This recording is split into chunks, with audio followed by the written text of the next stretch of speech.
una gran bendición en este tiempo conocer a la luz de la palabra de Dios partes de su carácter, atributos del Dios que nosotros invocamos, del Dios que conocemos. Ha sido mucha bendición ir conociendo aspectos de su carácter que nos permiten poner una confianza realmente en Dios. Las semanas anteriores, para poder recordarles a los que son más nuevitos y están conectados a esta hora, hablamos un poco de la soberanía, cómo Dios era un Dios que gobierna y controla absolutamente todas las cosas. Y esa soberanía que gobierna en la enfermedad es la misma soberanía que sostiene la pérdida, es la misma soberanía que sostiene las vidas, la misma soberanía que da vida o la misma soberanía que quita la vida, es exactamente la misma que venció la muerte y que lleva a los creyentes a la presencia de Cristo en el cielo. Por supuesto que no es dulce ni agradable pensar, ni para usted ni para mí, que los que tienen la última palabra en nuestra vida son el diablo, la enfermedad, el sabotaje, el destino o el azar, ¿cierto? Esas no son buenas noticias, no son noticias dulces, no son noticias agradables. Pero el hecho de que Dios reina sobre todas las cosas sí es una buena noticia, porque aún en medio de esta enfermedad, de esta pandemia, lo que usted esté pasando, es agradable pensar que es Dios quien tiene la última palabra. La última palabra no la tiene el diablo, la última palabra no la tiene la enfermedad, la última palabra no la tiene el azar, la última palabra ni siquiera la tiene cualquier conspiración humana. La última palabra la tiene solamente Dios. Hemos visto a lo largo de estas semanas que Dios es santo, que Dios es recto, que Dios es bueno y que Dios es soberano. Y quisiera que usted también comprendiera en este día que nuestro Dios, el Dios de la Biblia, es infinitamente sabio. Dice Job en uno de los capítulos que con Dios están la sabiduría y el poder, suyos son el consejo y el entendimiento. El salmista también dice que el entendimiento de Dios es infinito, que las riquezas de Dios son profundas. Él tiene una sabiduría tremendamente infinita. Entonces, el mayor objetivo es que la sabiduría de Dios, en toda su diversidad, como dice el apóstol Pablo en el versículo que les presento ahora en Efesios capítulo 3, el mayor objetivo es que la sabiduría de Dios en toda su diversidad se dé a conocer ahora por medio de la iglesia a los poderes y autoridades en las regiones celestiales. A Dios absolutamente nada lo sorprende. A Dios nada lo pilla, como diciendo así, de sorpresa, absolutamente nada. A Dios nada lo confunde, a Dios nada lo desconcierta. Su poder es completamente infinito y usado a través de esta santidad, de esta rectitud, de esta bondad y de esta sabiduría infinita. ¿Y qué es lo hermoso de esto? Que todo esto obra a favor de los que confían en Cristo. Yo me imagino que usted está escuchando este mensaje y usted ha puesto su confianza en Jesús. Si no lo ha hecho, este es un buen momento para poner completamente su confianza en el Hijo de Dios. Porque todas las cosas, dice la Biblia, obran a favor de los hijos de Dios. Obran a favor de aquellos que realmente le han entregado su vida a Jesús. Y lo que Dios hizo justamente al enviar a Jesús a morir por los pecadores, tiene que ver con el coronavirus. Esto a usted le puede sorprender, pero yo puedo decirle que tal como usted escuchó, y escuchó bien, el coronavirus está incluido dentro del propósito de Dios para nosotros. El coronavirus está incluido dentro del propósito de Dios para nosotros. Y esta es la conexión bíblica. Dice el apóstol Pablo en Romanos que el que no negó ni a su propio Hijo, sino que lo entregó por todos nosotros, ¿cómo no nos dará también junto con Él todas las cosas? Esto significa que Dios, al enviar a Cristo para salvarnos, también usará toda su soberanía, la que hemos visto, para darnos todas las cosas. Es más, es seguro que Dios así lo hará. Y usted puede preguntarse, ¿a qué se refiere esto de todas las cosas?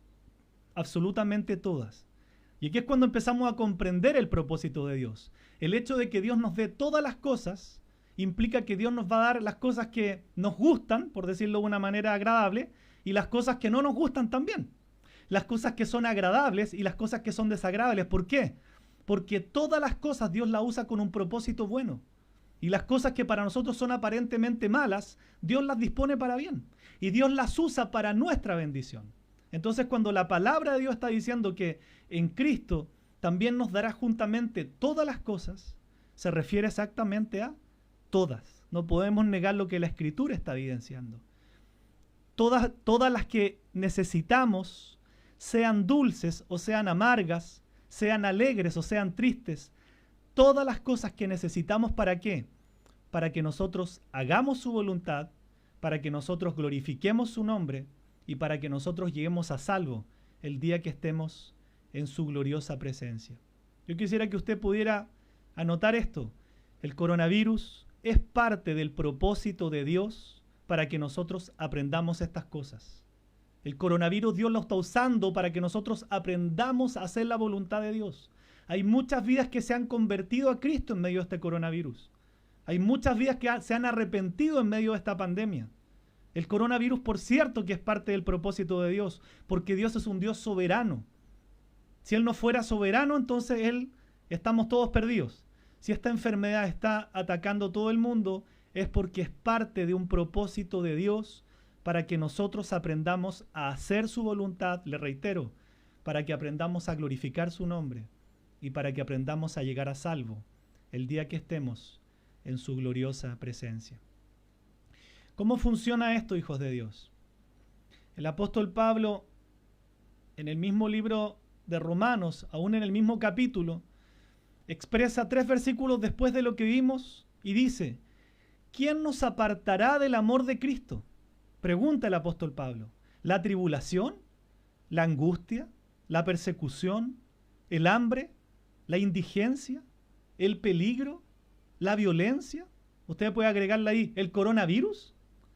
Así está escrito: por tu causa siempre nos llevan a la muerte, nos tratan como ovejas para el matadero. Y termina diciendo: sin embargo, en todo esto somos más que vencedores por medio de aquel que nos amó. Detengámonos un momento en este pasaje. Son palabras a veces difíciles de entender, pero es la palabra de Dios. Dice: por tu causa siempre nos llevan a la muerte. Algo que entendemos cuando conocemos la Escritura y conocemos a Dios es que la muerte en sí no es mala. Por supuesto que es dolorosa para nosotros los seres humanos, ¿cierto? Es doloroso cuando alguien parte. Aún muchos de nosotros podemos decirle tenemos pánico a la muerte. Pero cuando conocemos la Escritura, cuando sabemos que hay una eternidad con Cristo en el cielo, entonces aún entendemos lo que el apóstol Pablo dijo en una de sus cartas. Él dijo: para mí el vivir es Cristo y el morir es ganancia. O sea, él ponía la muerte como algo superior incluso a la vida que estaba viviendo. Es ganancia, ¿por qué? Porque él tenía la plena certeza que iba a estar en la presencia de Dios, sin preocupaciones, sin cansancio, sin enfermedad, sin absolutamente nada. Por eso que es importante que nosotros entendamos las cosas a la luz de la palabra. La muerte no es mala en sí. Lo que pasa es que para nosotros, por cierto, en esta humanidad caída, a veces le tenemos pánico a la muerte, pero cuando conocemos la Escritura nos damos cuenta que estando en Cristo, la muerte efectivamente es ganancia. Lo triste es cuando una persona muere sin Cristo, porque efectivamente también dice la Escritura que hay una condenación eterna para aquellos que han rechazado al Hijo de Dios. Entonces dice: ¿quién nos apartará del amor de Cristo? ¿Quién? ¿La tribulación, la angustia, alguna enfermedad, la indigencia, el peligro, este coronavirus? No, nada nos va a apartar del amor de Cristo. Pero dice: por tu causa siempre nos llevan a la muerte. O sea, aún tocara que nosotros viviéramos, aún tocara que nosotros muriéramos, lo importante es saber que Dios cuida de nosotros aún más allá de la muerte. El salmista lo dice claramente cuando afirma y le dice a Dios: tú me guardarás más allá de la muerte. La muerte no es el fin de la vida, solamente de la vida física, pero acerca de la vida eterna, la muerte física representa un paso. Unos versículos más adelante, y pienso que ustedes conocen ese pasaje cuando el apóstol Pablo después dice: a causa de esto mismo, estoy convencido, dice, de que ni la muerte, ni la vida, ni ángeles, ni principados, ni potestades, ni lo presente, ni lo porvenir, ni lo alto, ni lo profundo, ni ninguna otra cosa creada nos podrán separar del amor de Dios que es en Cristo Jesús. Cuando estamos en Cristo, hijos de Dios, la muerte no tiene el poder para separarnos del Señor. Por eso es tan importante lo que el apóstol Pablo decía. Y ahora mucho más entendible.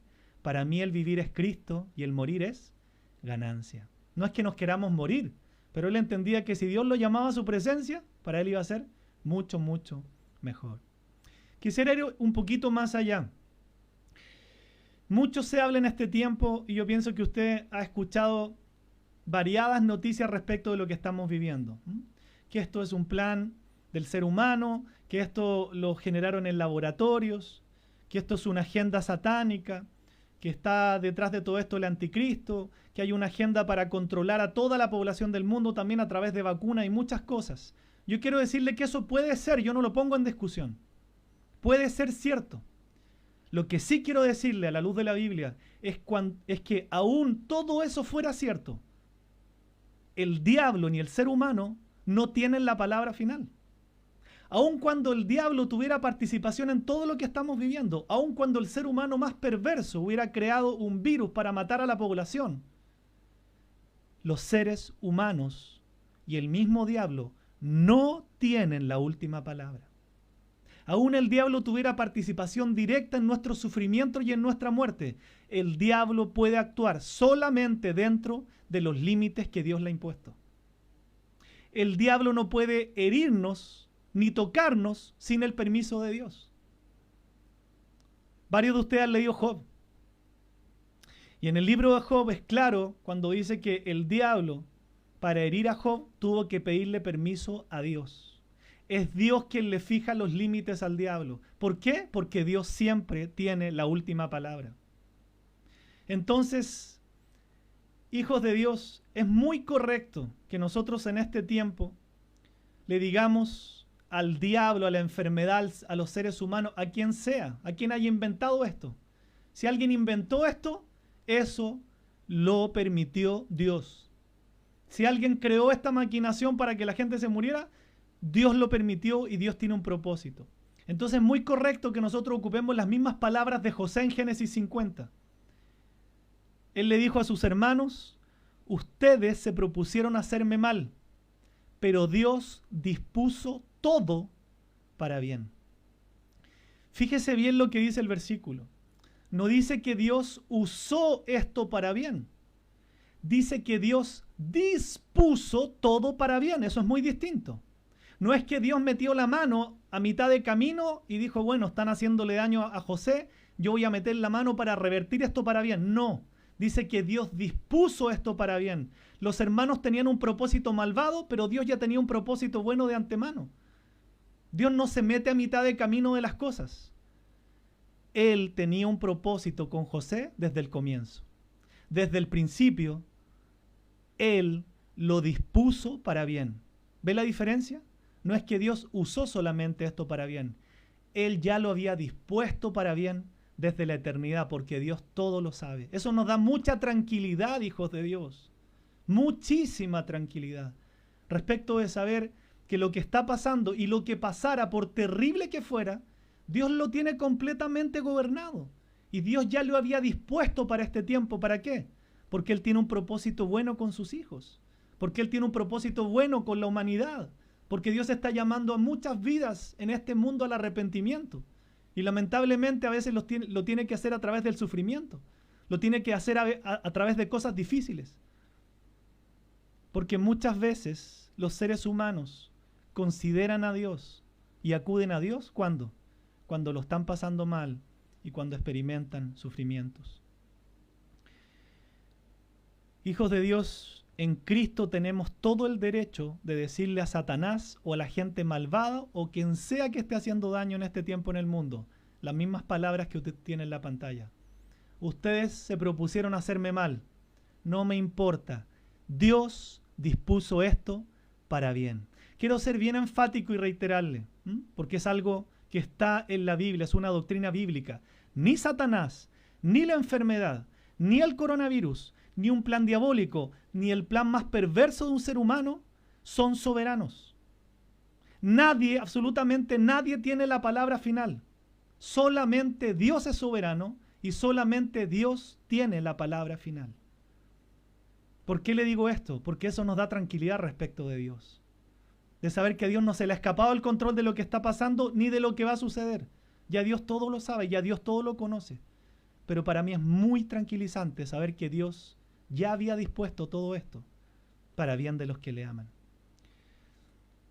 Recuerde, solo Dios es soberano y Él es bueno e infinitamente sabio. Quiero llevarlos al Nuevo Testamento porque Jesús también habló acerca de esto. Dice la palabra de Dios en Mateo capítulo 10, versículos 29 al 31. Jesús dice, ¿no se venden 2 gorriones por una monedita? Sin embargo, ni uno de ellos caerá a tierra sin que lo permita el Padre. Y Él les tiene contados a ustedes aún los cabellos de la cabeza. Así que no tengan miedo, ustedes valen más que muchos gorriones. No sé si vio bien el versículo, pero la palabra de Dios es clara en decir que ningún pajarito puede caer a tierra sin que el Padre lo permita. Además de eso dice que Él les tiene contados a ustedes aún los cabellos de la cabeza. Toque su cabecita, ¿no? Imagínense la cantidad de cabellos que tiene. Dice la palabra de Dios que Dios le tiene contado a cada uno los cabellos. Dice así que no tengan miedo, ustedes valen más que muchos gorriones. Si ningún pajarito, ni en Chile, en Perú, en ninguna nación se puede caer al suelo, un pequeño pajarito no puede caer al suelo si Dios no lo permite, ¿cuánto más está diciendo Jesús? Dios tiene cuidado de ustedes. ¿Cuánto más Dios está gobernando sobre ustedes? ¿Cuánto más Dios tiene el control completo de sus vidas?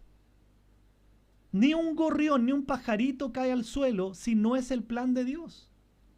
Entonces ningún virus tampoco se puede mover si no es plan de Dios. Porque la soberanía de Dios es meticulosa, es específica. ¿Y qué dice Jesús a continuación? Volvemos a reiterar 3 cosas. Eres más valioso o más valiosa que los gorriones. Hijos de Dios, somos más valiosos que un pajarito. Y si Dios tiene cuidado a ese pajarito que no puede caer sin que sea el plan de Dios, ¿cuánto más cuidado Dios tiene de usted y de mí? Los cabellos de su cabeza están contados. Y tercero, ¿qué dice el Señor entonces a raíz de toda esta enseñanza? Les dice, no temas. No temas. No temas. ¿Por qué? Porque la soberanía meticulosa de Dios, ya sea que nosotros vivamos o nos toque partir, reflejan todo su carácter, su santidad, su rectitud, su bondad y su infinita sabiduría. Entonces es importante entender esto. En Cristo no somos peones prescindibles, por decirlo así, ¿no? Como los peones del ajedrez. No, somos sus hijos valiosos. Somos sus hijas valiosas.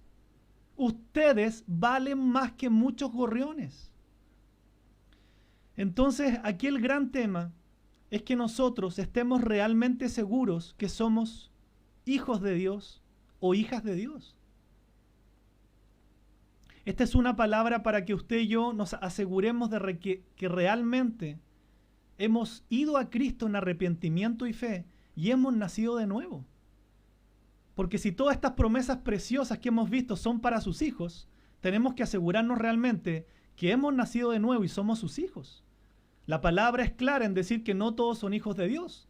Juan 1:12, más a todos los que le recibieron, a los que creen en su nombre, Jesús, les dio la potestad de ser llamados hijos de Dios. Todas las promesas son para aquellos que realmente se han convertido a Cristo. Y al convertirse a Cristo, según Juan 1:12, pasamos a ser hijos de Dios. Jesús fue enfático en Juan 3, esto sé que lo han leído muchos, en decirle a Nicodemo que era necesario nacer de nuevo para entrar al reino de Dios. De manera contraria, hay un horroroso infierno que espera a aquellos que nunca nacieron de nuevo, aquellos que nunca se convirtieron a Cristo, aquellos que rechazaron al Hijo de Dios. Entonces es muy importante que nosotros nos planteemos en el amor del Señor si realmente hemos nacido de nuevo. Porque todas estas promesas son para los hijos e hijas de Dios, aquellos que a través de Cristo fueron adoptados y ahora son llamados por derecho del Señor, hijos e hijas de Dios, por Cristo Jesús. Esta pandemia, por cierto, que ha sido difícil, ¿cierto? Este proceso, esta temporada ha sido difícil. Pero cuando empezamos a conocer a Dios, cuando entendemos que este es un propósito de Dios, cuando podemos ilustrar a la luz de la palabra de Dios, que este es un plan también del Señor, entonces esta pandemia se transforma en algo dulce para los hijos de Dios. ¿Se entiende? Porque hay buenas noticias para los hijos de Dios. Hay buenos planes para los hijos de Dios. Y no estoy hablando de que nosotros nos riamos por esta pandemia, no me refiero a eso, sino la dulzura, la confianza de saber que Dios está gobernando esto para bien nuestro. Pero la pandemia es completamente amarga para aquellos que no son hijos de Dios. No estoy hablando de que a veces no sintamos miedos, temores, desánimos, emociones. Eso es normal. Me refiero a dulce en el sentido de que sé que Dios es bueno, de que sé que Dios controla esto y estoy completamente seguro de que Dios está haciendo esto para mi bien. Eso es tranquilizador, es dulce. Pero aquel que no tiene a Cristo, aquel que no conoce la palabra de Dios, entonces vive aterrado y aterrada porque no sabe cuál es su destino eterno. Es muy triste, hijos de Dios, que aún Dios permitiendo esta pandemia, aún entendiendo que esto es plan de Dios para bien de los que le aman y que esto es un propósito que Dios dispuso de antemano, muchos en este mundo siguen sin arrepentirse, siguen viviendo engañados, siguiendo una religión y no realmente volviéndose a Cristo en arrepentimiento y fe. La salvación es algo demasiado importante. Podemos partir de este mundo mañana, ¿cierto? La Biblia no nos asegura que nosotros vamos a estar vivos mañana o muertos mañana. Lo que la Biblia sí nos asegura es que en Cristo Jesús hay una salvación eterna y eso es lo más importante de todo esto. La salvación es algo demasiado importante. Tan importante que toda la Escritura engloba esta realidad. Tan importante que toda la palabra de Dios tiene un mensaje coherente con eso. Cómo el ser humano pecador puede salvarse eternamente y ser justificado por un Dios santo a través de un Salvador que es solamente Cristo Jesús. Entonces, hijos de Dios, nosotros deberíamos preguntarnos en esta noche si realmente hemos nacido de nuevo. Porque la Biblia también dice que muchos serán engañados, pensando que viven una vida cristiana, que viven una vida conforme a Dios, y lamentablemente no es así. Hay un versículo que nos puede parecer aterrador, ¿sí? Muy difícil, pero es palabra de Dios. Y la Biblia dice que muchos en aquel día dirán que conocían al Señor. Muchos en aquel día le dirán, Señor, Señor, nosotros hicimos tu obra, hicimos estas cosas. Y recibirán del Señor las palabras tan enfáticas que Jesús les dirá porque ellos no se habían convertido a Él. Y Jesús les dirá, dice la Biblia, apártense de mí, porque ustedes son hacedores de maldad. Todo lo que hemos hablado, todas estas promesas, toda esta belleza, no lo olvide, están reservadas para los hijos de Dios. Entonces debemos asegurarnos completamente de que estamos realmente en la fe. Esta misma pregunta la hizo el apóstol Pablo en la segunda carta a los Corintios. Exactamente por la misma realidad que nosotros podemos vivir hoy día, de mucha gente que piensa que está en Cristo, que piensa que se ha convertido a Cristo, y no es así. Y el apóstol les pregunta en el capítulo 3, en el versículo 5, y les hace este desafío, y les dice, examínense para saber si su fe es genuina. Pruébense a sí mismos. Sin duda saben que Jesucristo está entre ustedes. De no ser así, ustedes han reprobado el examen de la fe genuina. ¿Qué entendemos por esta palabra? Que hay una fe que es genuina y una fe que no es genuina. Y esa fe que no es genuina, dice este pasaje, que lamentablemente es reprobada. Por el contrario, la fe genuina, la fe que realmente trae salvación a través de Cristo, es una fe que va a ser probada en este tiempo. Es una fe que se evidencia en la vida de un hijo de Dios o de una hija de Dios.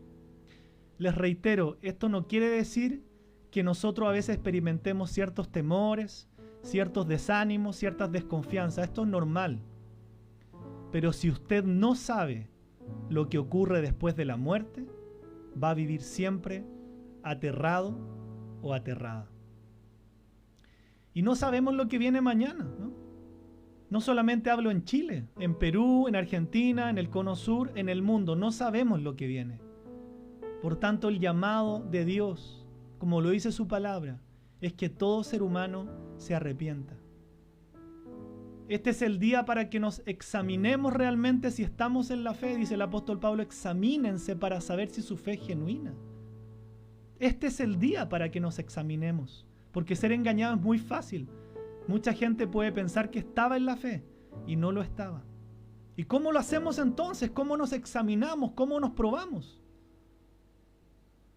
Hay evidencias bíblicas de aquellos que realmente se han convertido al Señor. Y esas evidencias también las podemos tomar de una de las cartas del Nuevo Testamento.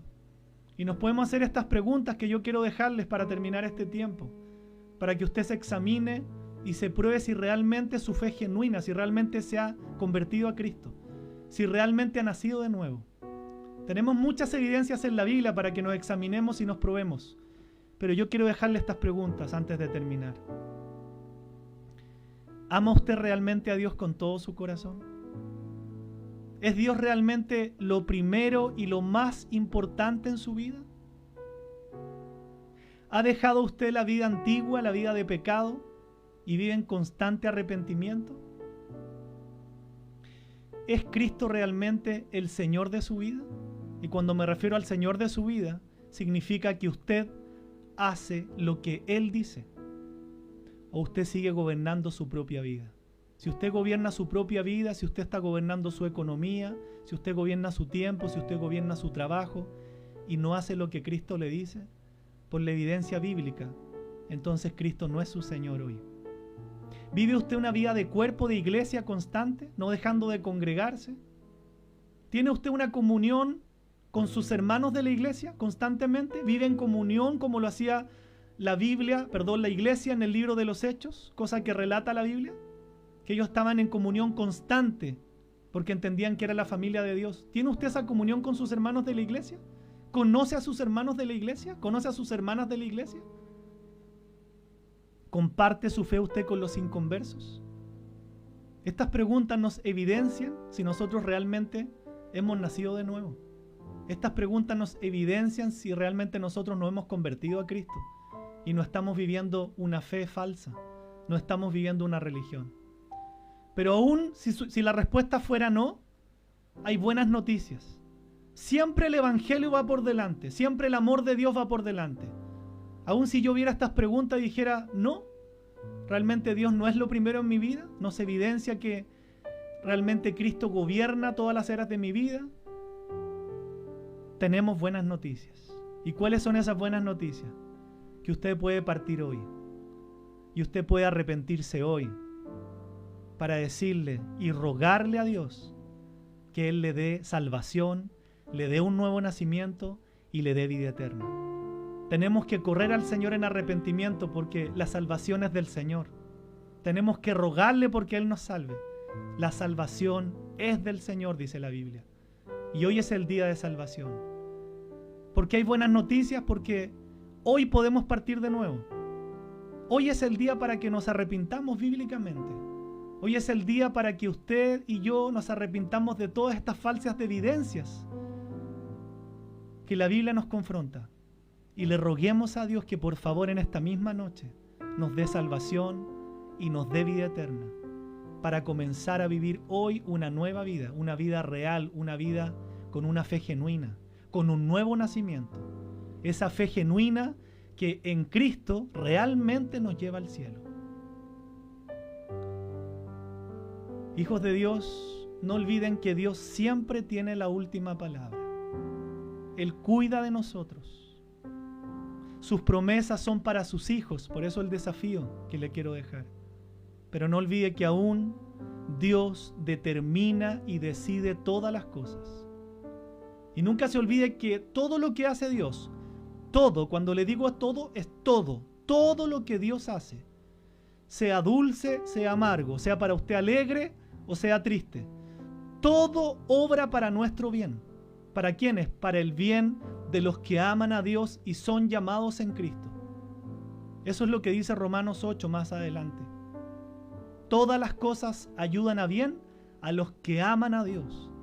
Todas estas promesas son para sus hijos y sus hijas.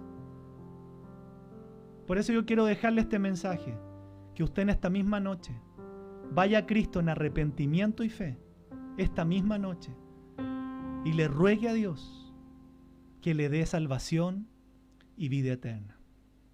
Quiero invitarle a que usted incline su rostro, pueda cerrar sus ojos y podamos orar al Señor para terminar este tiempo. Amado Padre, ¿cómo no darte gracias? No solo por esta palabra, sino por la bendición y el privilegio de ir conociéndote en estas semanas. Señor, gracias porque hemos aprendido que tú eres un Dios completamente santo. Eres un Dios completamente recto. Eres un Dios completamente bueno. Eres infinitamente sabio. Y por tanto tú tienes la última palabra en todas las cosas. Señor, oramos con esa palabra de Génesis capítulo 50, pensando que alguien nos puede hacer mal, pensando, Señor, que hay daño en esta tierra y perversidad. Pero aun si alguien hiciera daño y estuviera maquinando cualquier cosa, Dios de antemano ya había dispuesto esto para bien de los que le aman. ¿Cómo no descansar en esa palabra? ¿Cómo no descansar en la verdad de tu palabra, de saber que tú desde la eternidad pasada ya tenías un plan con todo esto que estamos viviendo? Y ese plan precioso y esas promesas son para los hijos de Dios, para las hijas de Dios. Yo quiero pedirle y desafiarle en esta noche que ahí donde usted está, usted le haga una oración a Dios en esta misma noche y le pueda decir: Señor, por favor, yo quiero ser tu hijo y quiero ser tu hija. Hoy día vengo delante de ti, Señor Jesús, en arrepentimiento y fe, pidiendo que tú me perdones mis pecados. No hay mérito en mí, Señor, para ir al cielo, pero hoy día te ruego que me des salvación por la obra de Cristo en la cruz. Vengo en completo arrepentimiento, sabiendo que solo en ti, Jesús, hay vida eterna. Señor, yo te pido por las personas que están escuchando a esta hora este mensaje, que puedan correr a ti, Señor, y rogarte que tú les des salvación, que tú les des la vida eterna que realmente necesitan. Que ninguno de los que está escuchando este mensaje sea engañado o engañada de pensar que es un hijo o una hija de Dios, cuando a veces las evidencias de tu palabra nos muestran lo contrario. Hay buenas noticias, podemos correr a ti esta noche y decirte: Señor, necesito esa vida eterna. Quizás yo no tengo esa evidencia que dice tu palabra. No soy perfecto, pero tampoco hay evidencias de que realmente tú estás gobernando mi vida, de que tú eres lo más importante para mí, de que tú eres mi Señor, que eres mi Salvador. Pero yo te ruego que me des vida eterna en esta noche. Por favor, te lo pido, te lo ruego. Quiero conocerte, Jesús, y realmente experimentar lo que es la salvación, porque anhelo ser tu hijo, anhelo ser tu hija. Todo esto te lo pido en el nombre que es sobre todo nombre, en el nombre precioso de Jesús.